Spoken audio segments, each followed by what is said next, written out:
Bharatiya Janata party के हमारे पूर्व अध्यक्ष, भारतीय जनता पार्टी के वरिष्ठ नेता, भारत सरकार में केंद्रीय मंत्री आदरणीय जेपी नड्डा जी आप लोगों को संबोधित करेंगे।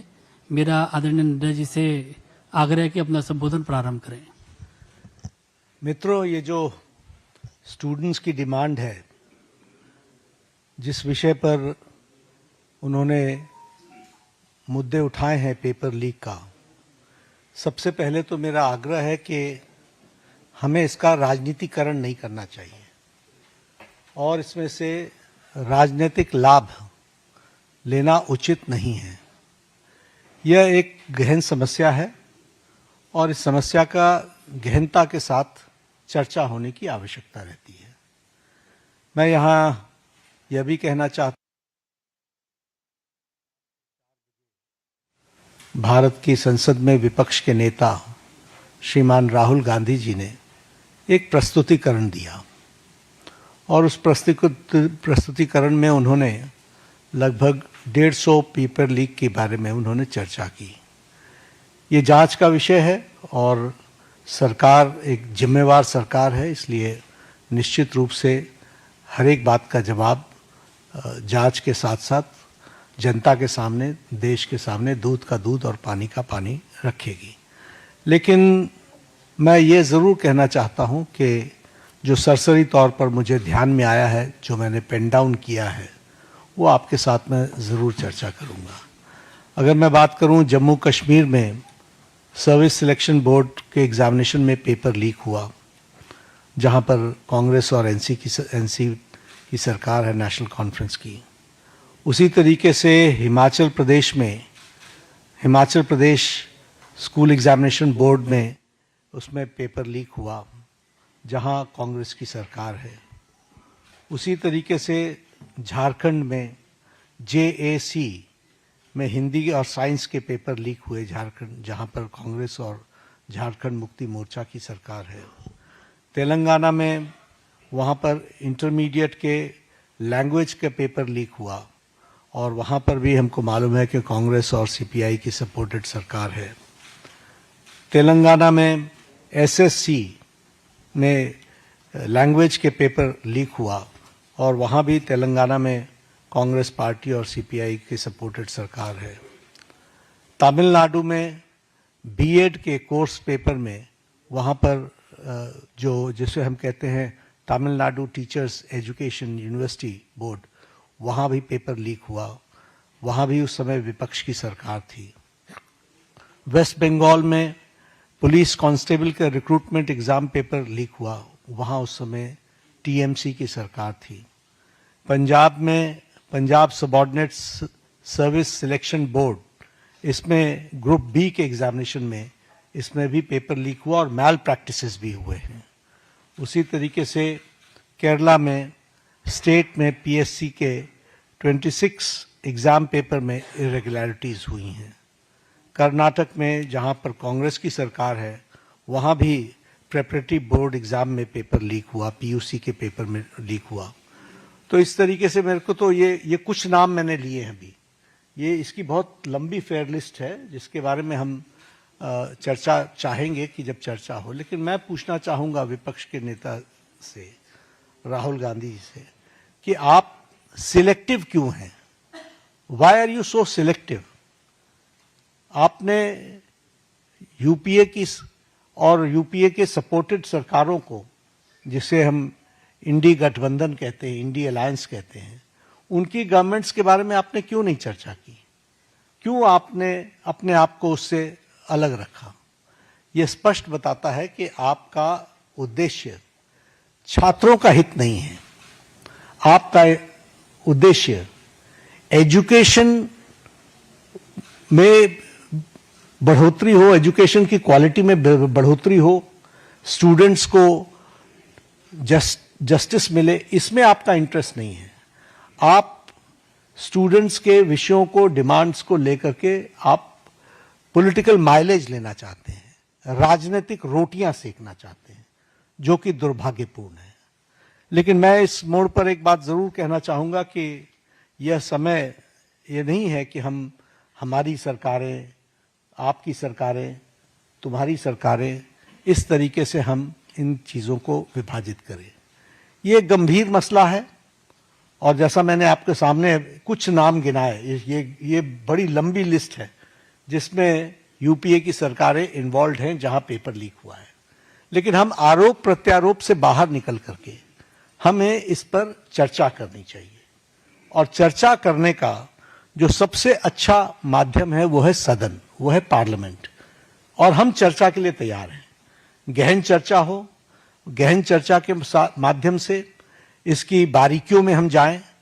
What are the factors which are leading to for paper leak, who are the people involve and how the central government has responded.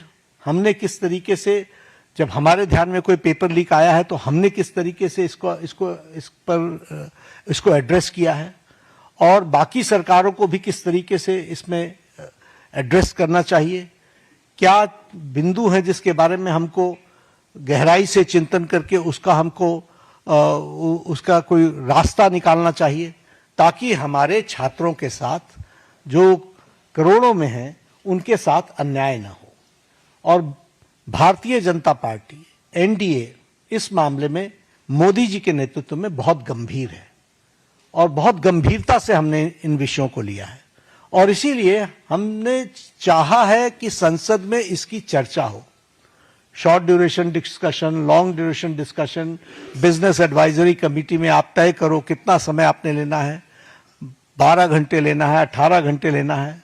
Rajya Sabha में मैं लीडर ऑफ द हाउस के नाते मैंने हमेशा इस बात को माना है कि जो विपक्ष जितने आवर्स तय करे हम चर्चा के लिए तैयार हैं, सरकार चर्चा के लिए तैयार है और विपक्ष को इस बात को ध्यान में लेकर के उसे गोल पोस्ट नहीं चेंज करना चाहिए। हम आरोप नहीं लगा रहे हैं, आरोप प्रत्यारोप नहीं होना चाहिए।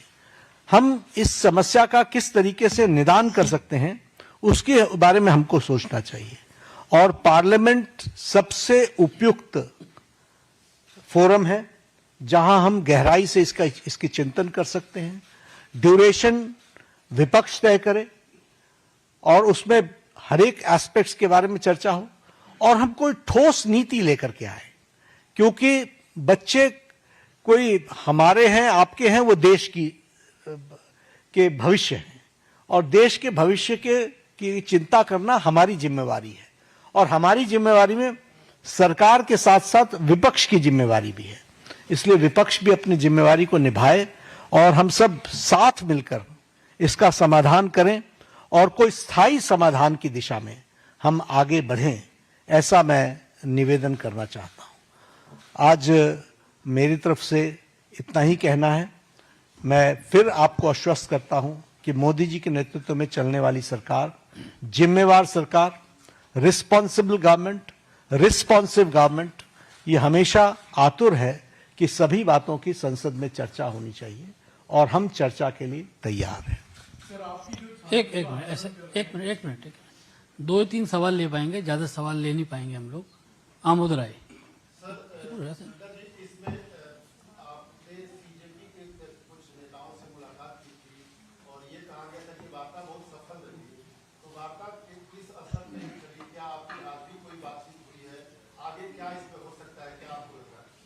वार्ता बहुत सौहार्दपूर्ण वातावरण में हुई। उनकी बातें हमने बहुत शांति से सुनी। उनको मैंने ये भी कहा कि आप लिख करके देंगे तो अच्छा रहेगा। उन्होंने वो सारी बातें लिखी हैं। मैंने कहा मैं आपको रिस्पॉन्ड करूंगा। मैंने उनको रिस्पॉन्ड किया और मैंने उनको कहा है कि हम चर्चा के लिए तैयार हैं। आप जब कहेंगे हम चर्चा के लिए अग्रसर रहेंगे। नीरज पांडे कोई बात नहीं पूछेंगे। नीरज पांडे आज कोई चर्चा नहीं है।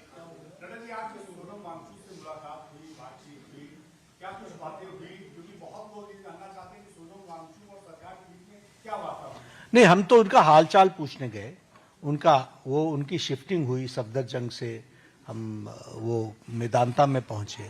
तो एक तो वो आईसीयू में थे तो वहां पर बहुत रिस्ट्रिक्टेड वातावरण होता है, लेकिन उसके बीच में हमने उनका हालचाल पूछा, उनके बेटरमेंट की बातचीत हमने की और हमने कहा कि आप अपना अनशन तोड़िए और आप मुख्य धारा में शामिल होकर के बच्चों को सही डायरेक्शन की तरफ आप ले जाएं। हमारा सरकार सारी विषयों के बारे में चर्चा करने के लिए खुली है और वो हमेशा उसको एड्रेस करेगी। तो उन्होंने कहा ठीक है, हम इस पर आपको आई विल रिस्पॉन्ड बैक। आज उन्होंने पत्र लिखा है मुझे, ओपन लेटर लिखा है, हम उस पर जवाब देंगे और जवाब दे करके वार्ता आगे बढ़े, इसकी हम चिंता करेंगे। जतिन ठक्कर,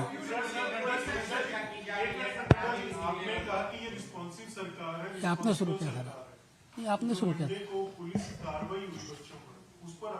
उसकी गहन चर्चा होगी ना, पार्लियामेंट में चर्चा होगी, डिटेल में हम चर्चा करने के लिए तैयार हैं।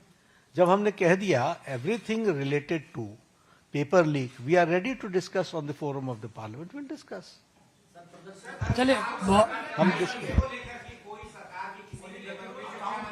आपने शुरू एक किया एक सवाल कीजिए।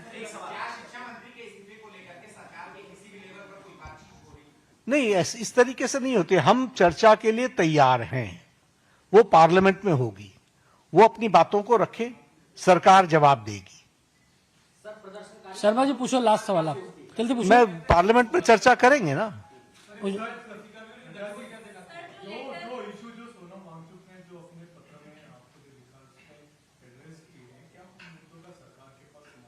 वी विल रिस्पॉन्ड, हम रिस्पॉन्ड करेंगे, उन्होंने लिख करके दिया, हम रिस्पॉन्ड करेंगे। बहुत बहुत धन्यवाद आप सब लोगों का।